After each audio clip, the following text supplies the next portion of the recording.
खाने के बाद लेटना। दोपहर का समय था। राजा अकबर अपने दरबार में बैठे कुछ सोच रहे थे। अचानक उन्हें बीरबल की कही हुई एक बात याद आई।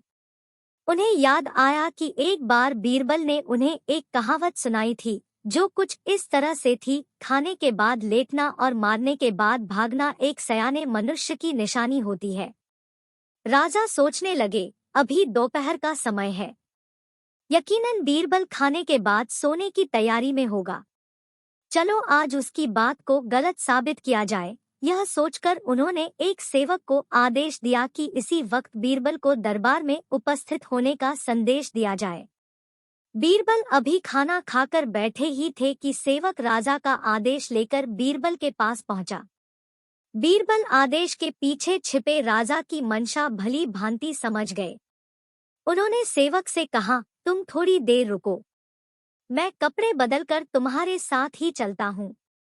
अंदर जाकर बीरबल ने अपने लिए एक तंग पजामा चुना। पजामा तंग था तो उसे पहनने के लिए उन्हें बिस्तर पर लेटना पड़ा। पजामे को पहनने का बहाना कर वे थोड़ी देर बिस्तर पर ही लेटे रहे और फिर सेवक के साथ दरबार की ओर चल दिए। दरबार में राजा बीरबल की ही राह देख रहे थे।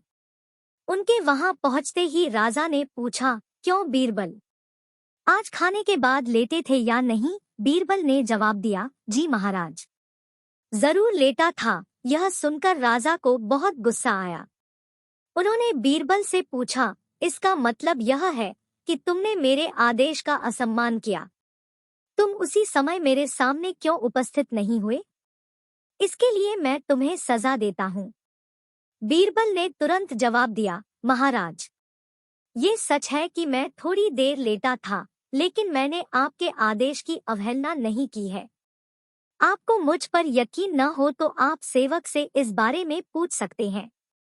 हाँ, ये अलग बात है कि मुझे इस तंग पजामे को पहनने के लिए बिस्तर पर लेटना पड़ा था।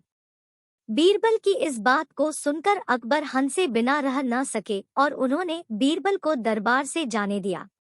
इस कहानी से हमें यह सीखने को मिलता है कि परिस्थिति को भांपते हुए हमारे द्वारा उठाया गया एक कदम हमें अनेक मुसीबतों से बचा सकता है।